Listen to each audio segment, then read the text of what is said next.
Welcome back everyone to my Let's Play of The Sword of Hope 2 for the Nintendo Game Boy. Last episode, we got to Nuku Island here, and we saw this really large tree. We gotta climb to the top of the tree, looking for this floater stone so that Dr. Normal can make his airship that'll allow us to get to the floating castle in the sky where the demon Zapdos is residing. So I did some level grinding between the episodes. Got Theo and Mute up to level 24. Layla's a little bit behind at level 22. But the level grinding is not necessarily for these monsters here, but for the monsters at the tower at the top of the tree. They get a lot tougher, so... The enemies out here, not a problem, mainly because they have no elemental resistances. So the Cane of Destruction can one-shot pretty much anyone. The Cane of Lightning can pretty much one-shot any of the enemies. And in all those level grindings, Mute ended up getting the Tempest spell, which is the lightning-based spell which hits all enemies. And that's really good because there's going to be an enemy here, the Fly Eel, that is weak to lightning. So if we run into a big group of them, we can have the Tempest spell that pretty much guarantees that they're going to be wiped out, and any other enemy in here, because they have no elemental resistances, they'll take some good damage from that Tempest spell as well. So... Now, as we go around the tree, we're going to find these stones, and there's two different types of stones. There's a red stone and a blue stone. We want to grab the blue stones. There's going to be 4 of them. We only need 3, but I'm going to grab all 4. The red stones you don't want to take. The red stones, if you pick up a red stone, every screen that you carry it, you'll lose hit points. And you can tell if it's a red stone, because when you look at it, it basically says like that you can feel your energy being drained. And the stones appear on different screens. You can usually see like, see in the middle of the screen there, there's like a little circle. Those are the ones where you can see where there's a stone. When we look at that stone, it says it shines blue, so we want to grab it. They're going to be important for getting to the tower. Now there's 2 rooms on the left side of the tree, and if you go to them, you'll just fall down to the bottom of the tree and take some damage. I'm just showing them off. There's also one on the right, but this one, if you fall from the one on the right, you'll just fall down to this little castle area. It's not the main tower that we want to get to, but there were 2 smaller buildings on the way up to the top of the tree that we do want to explore. One gives a hint on how we're going to actually get into the tower, and then the other ones have blue stones for us to pick up. Here's that Fly Eel that's weak to lightning. Stalkers have really low hit points, so pretty much Theo and Layla can both, or Lael can both keep getting the A to it. Can one-shot them. Just looking at the trees. Let's head on up again. Ready? And then go to the left here. There'll be a bird's nest. And if you look at the bird's nest, there's going to be a stone in there. It's actually another blue stone. You don't have to do this one. I guess you kind of feel bad because you're stealing a stone out of this bird's nest, but luckily there's no eggs in the nest. But the bird still attacks us when we go to take the stone. Like I said, there's 4 blue stones. You only need 3, so if you want to be nice, you can technically avoid this one. The bone bird is just a regular enemy, even though they're playing boss music there. Just a normal basic enemy. They won't encounter a bunch of them around here, so there's blue stone number 2. Let's head over to the right. And going to the right will drop us down to that one building. Ah! But hey, it's better than falling into those thorns and losing 5 hit points. Alrighty. Let's take out these enemies here. Speaking of hit points, both Theo and Mute have learned the recover spell. In the last episode, I thought the recover spell, I said that it was the one that restores everybody to, that restores a character to full hit points. That's actually the cure spell. Recover is basically like the heal spell in Final Fantasy, where it targets everybody in the party, and it recovers up to 80 hit points for everybody in the party. So in these runes, we're going to see these rubble, and you can hit the rubble, and one of two things will happen. Either you'll find a stone inside. Look at the stone, see if it's one we want. It's another blue one, so we want to grab it. Or it'll release an enemy.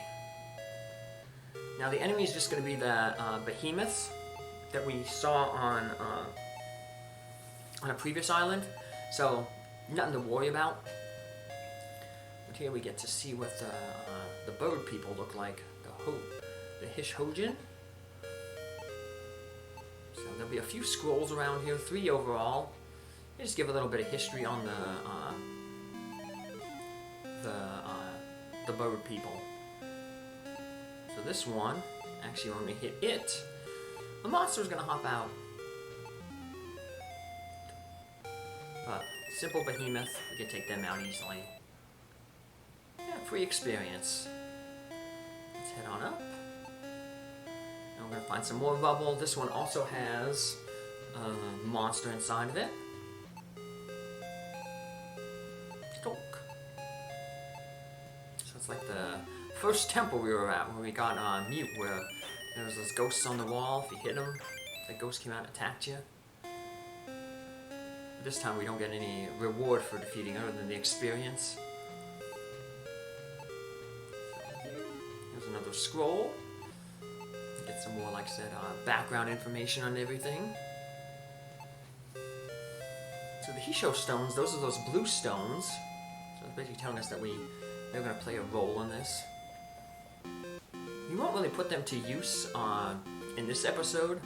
We will get to the tower in this episode though, but the tower is going to have an elevator, and in order to get to different floors, you're going to have to put the stones in the elevator. So we're going to need 3 stones to get to 3 of the different floors. We have another new enemy, the big crow. It's so big that you can only see its foot. Its claw. Those dog knights, they're older enemies we already ran into.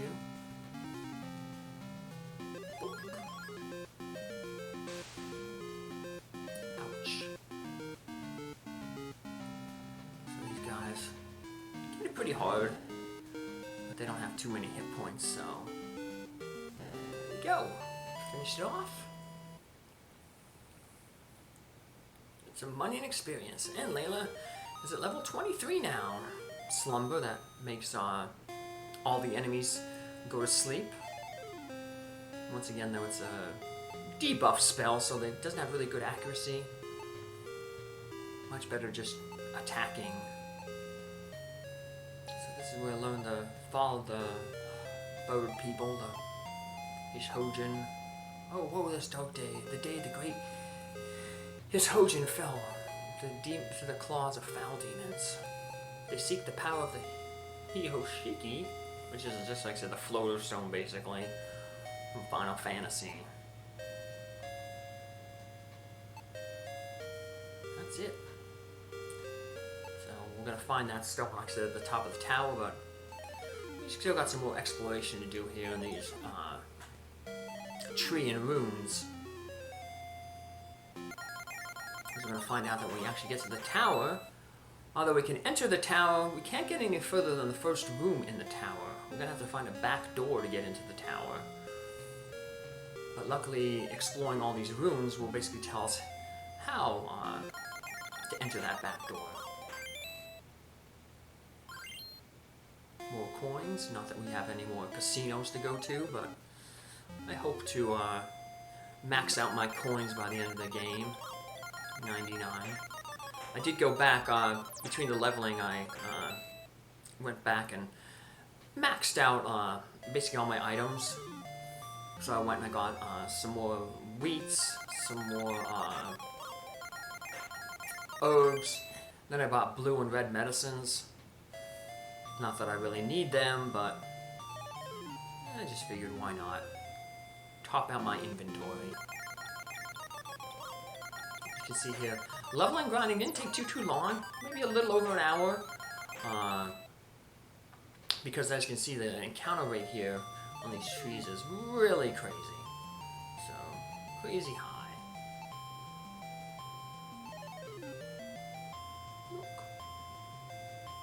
So I accidentally make a mistake and go the wrong way, and so I'm just gonna fast forward here, get back up to that thing. So yeah, I'm back in the in front of those rooms. I'm supposed to go up another screen. Here we get to see just that the power of that Tempest spell. Is it can wipe out most enemies. It took out the 4 enemies.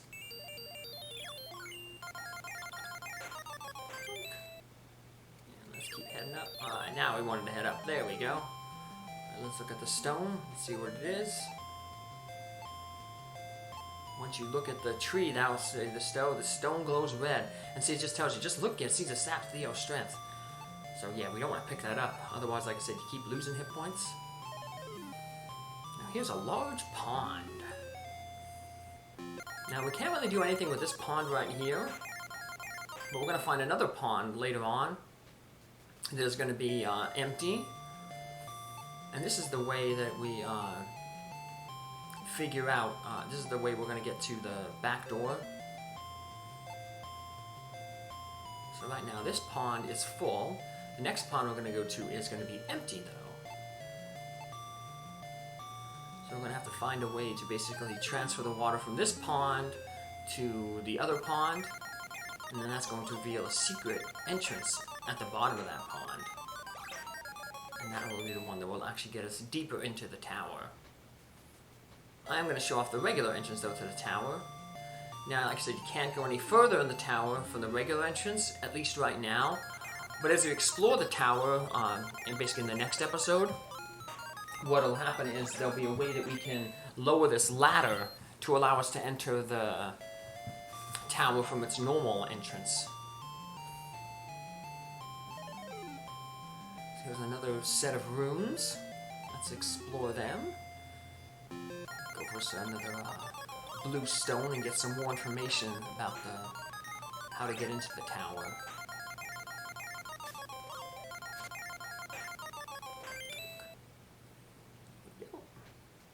Let's head on in. Luckily the rooms ain't too big, so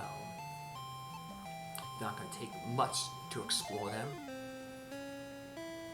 Again, more rubble. We hit the rubble. Either, like I said, get a blue stone or get an enemy to attack us.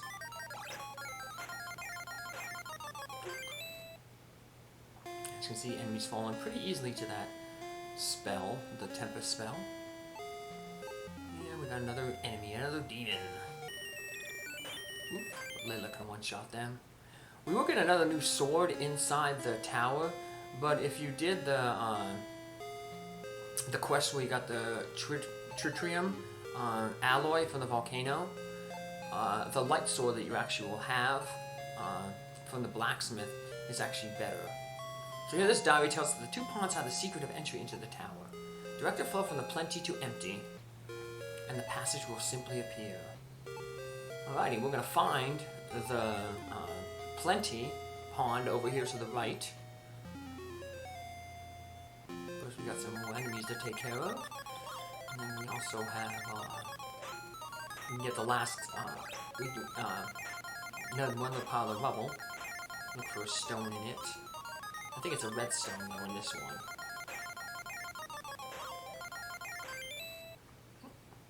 I think we got all the blue stones already. Let's hit the rubble. A beautiful stone in the rubble. But it's the one that we want. No, because it glows red. Pick it up. No, of course not. Now let's head over to the pond. Remember we were told, I'm going to take from the plenty and take it to the dry. So you look at it and then you see the fountain. Look at the pond, that makes the fountain appear. Look at the fountain. And a plug blocks it. Remove that plug. now all of a sudden, this pond that was empty is now full, which means that the pond below that was once full is now going to be empty. And that is the way we're going to get into the tower. But I'm going to, like I said, show off the regular entrance to the tower. Because, I mean, we're basically here at the top of the tree anyway. So, might as well just check it out. So, let's get out of these rooms.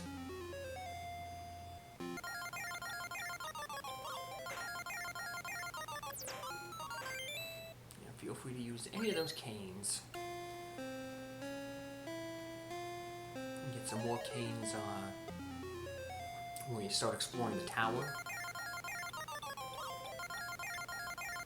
Tower's pretty big. Might take more than one episode to actually do.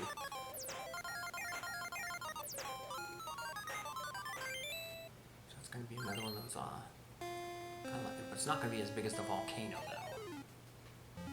That was a 3-parter. It's nice how they kind of mix dungeons up. We had a really long, big one with the volcano, then we had that small one under seas.